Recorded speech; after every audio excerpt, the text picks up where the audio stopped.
Το Κέντρο Ημέρας είναι μια ανεξάρτητη δομή του κέντρου στήριξης που απευθύνεται σε παιδιά ηλικίας 2 έως 6 ετών με αναπτυξιακές δυσκολίες.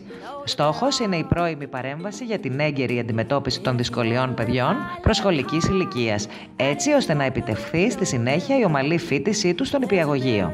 Τα παιδιά, ανάλογα με τις ανάγκες τους, παρακολουθούν εξατομικευμένο πρόγραμμα εργοθεραπείας, λογοθεραπείας και θεραπείας συμπεριφοράς, ενώ ταυτόχρονα συμμετέχουν σε ομαδικά προγράμματα κοινωνικοποίησης. Η διεπιστημονική ομάδα του κέντρου απαρτίζεται από παιδοψυχίατρο, παιδοψυχολόγο, εργοθεραπευτές και λογοθεραπευτές.